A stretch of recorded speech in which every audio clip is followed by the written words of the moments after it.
Argentina এবং মেসির লক্ষ্য গোল্ডেন বুট না, বিশ্বকাপ।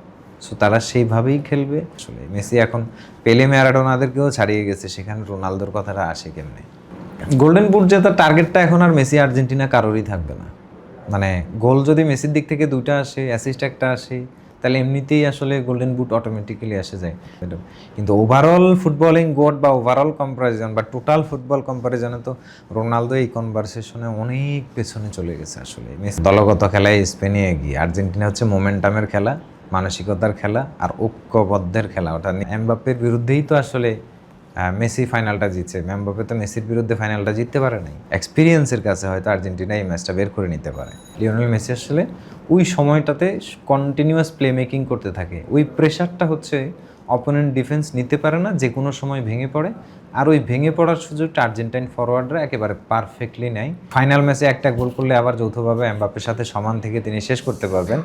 এমবাপ্পে সেটা শেষ করতে হলে হয়তো পরবর্তী বিশ্বকাপে যেতে হবে। তো এতে করে তো আর মেসির সাথে এমবাপ্পের লিগাসির কম্পারিজন কখনোই আসে না। আর্জেন্টিনাকে এই ম্যাচটা জিততে হবে। বিশ্বকাপ জিতলে আসলে গোল্ডেন বুট জিনিসটা আর মানে রাখে না। Cool body spray, long lasting fragrance get. কারণে আসলে এমন কি করে যে কারণে ম্যাচটা আসলে চেঞ্জ হয়ে যায় আর্জেন্টিনার? এটা আসলে মেন্টাল গেম। আর্জেন্টিনা মেন্টালি সবসময় আগায় থাকে গেমে।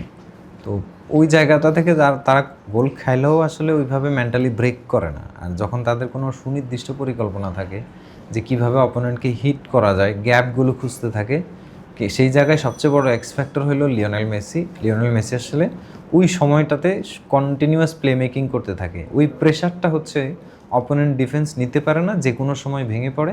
আর ওই ভেঙে পড়ার সুযোগটা আর্জেন্টাইন ফরওয়ার্ডরা একেবারে পারফেক্টলি নেয়। সেক্ষেত্রে ডিফেন্ডাররা এসে সেট পিস এরিয়ালে গোল করে দেয়, ফরওয়ার্ডরা এসে যে কোনো সময় গোল করে দেয়, এবং লং রেঞ্জ সেটাও শটেও আর্জেন্টিনা গোল পেয়ে যায়। সো এই ব্যাপারটাকে আমি এইভাবেই দেখি। গোল্ডেন বুট জেতার টার্গেটটা এখন আর মেসি আর্জেন্টিনা কারোরই থাকবে না। মানে গোল যদি মেসির দিক থেকে 2টা আসে, অ্যাসিস্ট একটা আসে, তাহলে এমনিতেই আসলে গোল্ডেন বুট অটোমেটিক্যালি এসে যায়।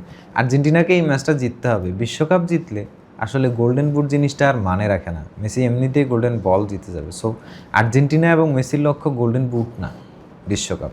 সো তারা সেইভাবেই খেলবে। হয়তো 1-0 উইনের জন্য ওরা যাইতে পারে। সো গোল্ডেন বুট বল এখানে আসলেই ম্যাটার করে না। They will play their game. তারা তাদের গেম খেলেই একমাত্র স্পেনকে হারানো সম্ভব। এখানে অন্য কোনো টার্গেট এসে গেলে সেটা আসলে একটু ডিফোকাসিং ব্যাপারও হয়ে যায়। যেহেতু সেই টার্গেটটা গতকাল রাত পর্যন্ত ছিল যে Messi can win golden boot, রেসে লিড করতেছিল।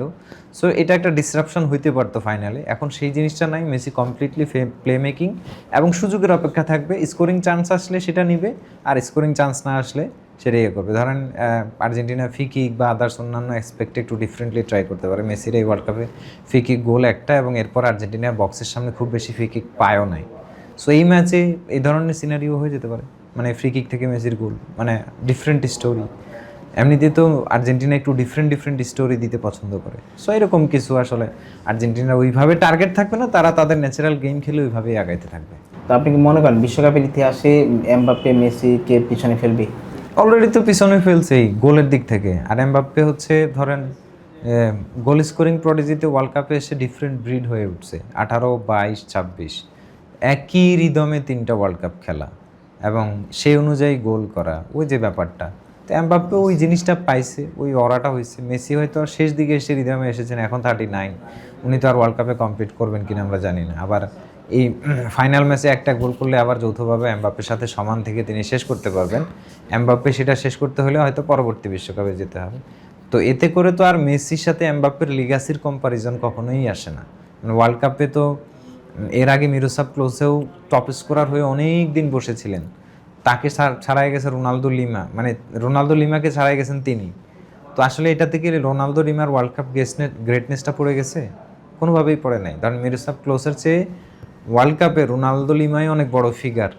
সো এটা আসলে আপনি কতটুকু পারফর্ম করছেন বা করছেন, নিজের দলকে টানা 3বার ফাইনাল খেলানো, একটা ফাইনাল জেতা। এমবাপ্পের বিরুদ্ধেই তো আসলে মেসি ফাইনালটা জিতছে। এমবাপ্পে তো মেসির বিরুদ্ধে ফাইনালটা জিততে পারে নাই।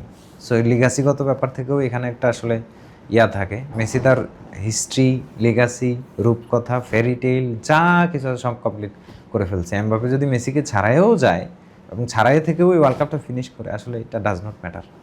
মেসি যদি এই বিশ্বকাপটা জেতে তাহলে কি ওই যে মেসি রোনালদো যে একটা কে সেরা তর্ক বিতর্ক সেটার ফুল স্টপ টানা যাবে আপনি মনে করেন? এটা তো না জিতেই শেষ, ফাইনাল পর্যন্ত আসার আগেই শেষ হয়ে গেছে আসলে, সেমিফাইনাল পর্যন্তই এটা কমপ্লিটেড। মানে এখানে তো আর আসলে মেসি রোনালদো ডিবেট মানে অন্য কেউ এমনিতেই টানতে চাইবে না, হয়তো অন্যান্য অ্যাসপেক্টে বলবে যে রোনালদোর গোল স্কোরিংটা এরকম ছিল এরকম কিন্তু ওভারঅল ফুটবলিং গোট বা ওভারঅল কম্পারিজন বা টোটাল ফুটবল কম্পারিজনে তো রোনালদো এই কনভারসেশনে অনেক পেছনে চলে গেছে আসলে। মেসি এখন পেলে ম্যারাডোনাদেরকেও ছাড়িয়ে গেছে, সেখানে রোনালদোর কথাটা আসে কেমনে?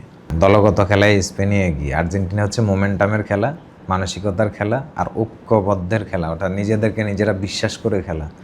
সো মানে স্পেন ট্যাকটিক্যালি আদার অ্যাসপেক্টে এগিয়ে, কিন্তু আর্জেন্টিনা মেন্টালি অনেক এগিয়ে। সো মেন্টাল গেমে এক্সপিরিয়েন্সের কাছে হয়তো আর্জেন্টিনা এই ম্যাচটা বের করে নিতে পারে।